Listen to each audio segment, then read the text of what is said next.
Vamos falar sobre um movimento do século XIX chamado arte concreta. Arte concreta que traz um significado importantíssimo para os desenhos, para as formas, para um pensamento livre, utilizando o conhecimento geométrico, utilizando formas matemáticas, utilizando e dando intensificação nas cores e nos designs. Então vamos trabalhar a ideia da arte concreta, sabendo a conotação simbólica que ela tem neste meio artístico, de todo um procedimento que já foi passado dentro de um ambiente propositor, dentro de um ambiente cinético, dentro de toda uma proposta das artes visuais, também entendendo todo um procedimento dentro das gravuras e desse hemisfério de rachuras e ilustrações. Então, nós temos a honra de podermos ouvir a professora Regis Rodrigues, do Paraná, professora da História da Arte, nos trazendo uma clareza, com eficiência, com didática e com todo o direcionamento para nós sobre a arte concreta. Ela não é nem figurativa e nem abstrata.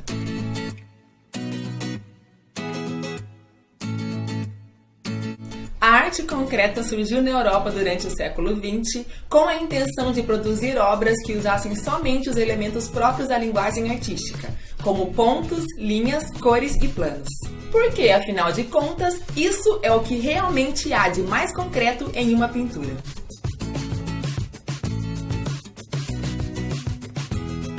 O cenário histórico da década de 50 foi marcado por uma série de transformações sociais, políticas e econômicas. Estamos falando do período pós-Segunda Guerra. E esse novo cenário exigia uma nova estética, uma nova linguagem artística ou uma nova modernidade. E é nessa efervescência que nasce a arte concreta. Esse movimento nasce também como oposição à pintura abstrata, já que a mesma ainda trazia vestígios simbólicos do mundo real. Na verdade, ela teve a sua gênesis no final da década de 30 durante o abstracionismo, principalmente no trabalho dos futuristas e de Kandinsky, e teve seu principal precursor, o pintor suíço Max Bill.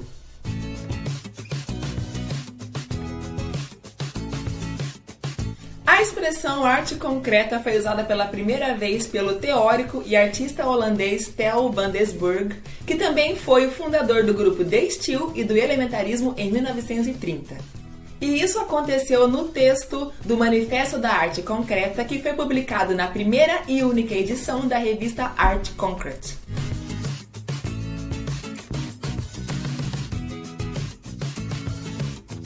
Esse manifesto lançou as bases conceituais desse movimento, que teria principalmente 6 tópicos. Número 1. A arte é universal. Número 2. A obra de arte deve ser inteiramente concebida e moldada pela execução do espírito. Não recebe dados da natureza formal ou sensualidade, ou sentimentalismo. Queremos excluir lirismo, dramatismo, simbolismo, etc. Número 3.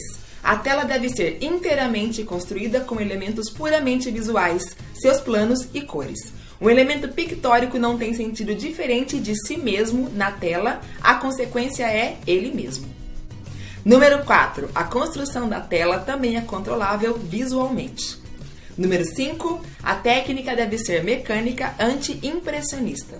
E número 6. Esforço de clareza absoluta. A arte concreta tenta abandonar qualquer aspecto nacional ou regional e afasta-se também de qualquer conotação lírica ou simbólica, negando correntes subjetivas e a arte como expressão de sentimentos. O objetivo desse movimento era ser universalmente claro, não fruto de mentes irracionais, assim como eram os surrealistas, mas fruto de uma mente extremamente racional, de um artista que está totalmente livre do ilusionismo e do simbolismo. A obra de arte deveria ser uma entidade em si e não somente um veículo para ideias políticas e espirituais.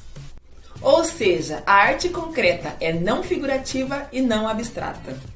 O artista suíço Max Bill tornou-se o porta-voz da arte concreta, organizando a primeira exposição internacional em Basileia no ano de 1944.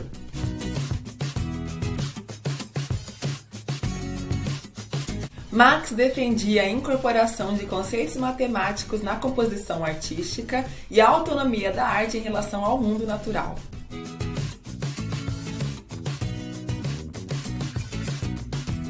A vanguarda russa, o construtivismo, suprematismo, Bauhaus e o neoplasticismo já utilizavam os ideais da arte concreta como forma expressiva, mesmo antes de Theo van Doesburg ter feito o manifesto.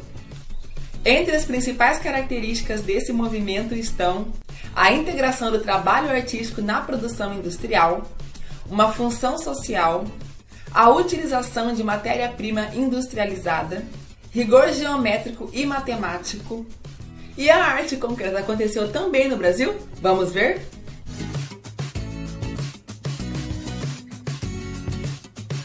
Logo após a Segunda Guerra Mundial, o Brasil passou por um forte surto de desenvolvimento industrial, com a implantação de algumas indústrias automobilísticas e a criação da Petrobras. Isso fez com que as cidades crescessem e também desenvolvessem novas formas de comunicação, como a televisão. Nesse mesmo período surgiram o Museu de Arte de São Paulo e o Museu de Arte Moderna do Rio de Janeiro, que se empenharam em adquirir acervos de arte e também a promover eventos e exposições. A arte concreta no Brasil se consolidou no ano de 1950 e com a primeira Bienal de 1951 proporcionou contato direto com novas tendências internacionais.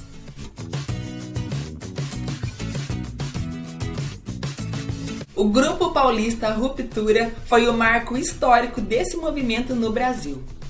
Eles lançaram um manifesto no ano de 1951 na exposição no Museu de Arte de São Paulo. Assinado por Anatol Vladislau, Lothar Charox, Feger, Geraldo de Barros, Leopold Haar e Luiz Sassilotto. Liderados por Valdemar Cordeiro, definiu as formas novas de princípios novos, estabelecendo entre seus membros regras rígidas e racionalistas a serem seguidas. Eles se consideravam os autênticos precursores da arte concreta no Brasil. Em 1956, na primeira exposição de arte concreta no Brasil, no MAM, em São Paulo, foi lançado o Manifesto da Poesia Concreta. Ele concebia a poesia como a interação de um todo matematicamente planejado.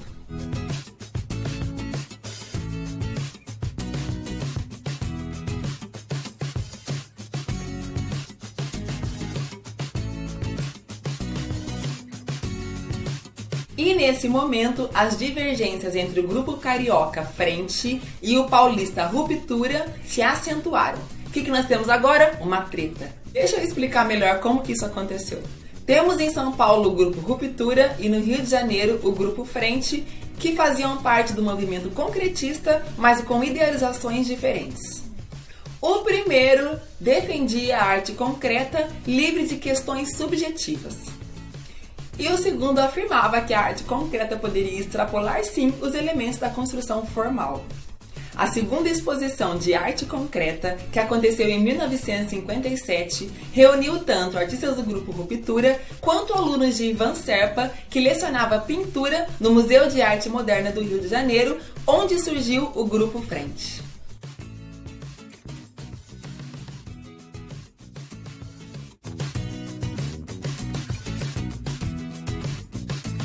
Esse grupo era formado por Décio Vieira, Rubem Ludolf, Hélio Oiticica, Lígia Pape, Lígia Clark, Amilcar de Castro e Franz Weismann.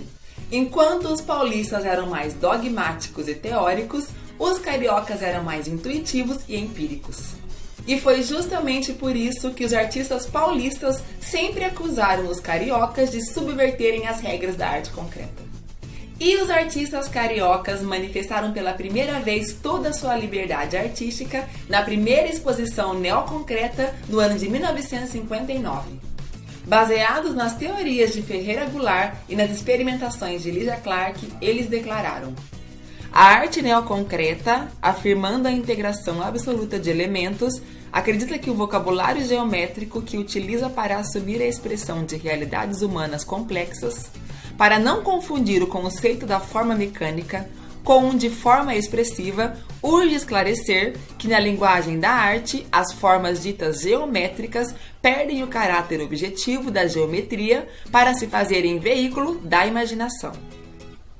Mas, apesar de tudo isso, os artistas do Grupo Frente não se classificavam como um grupo, porque eles criavam livremente e se reuniam ocasionalmente para trocar projetos e ideias.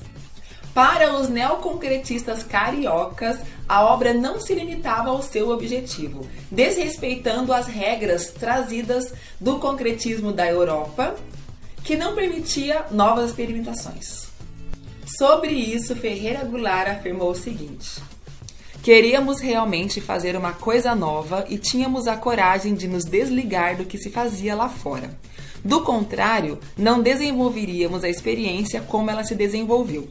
O neoconcretismo é uma demonstração de que, na medida em que você se desliga dessa dependência, pode não só criar coisas próprias, originais, como pode também se antecipar aos que sempre ditaram para nós o que nós temos de fazer.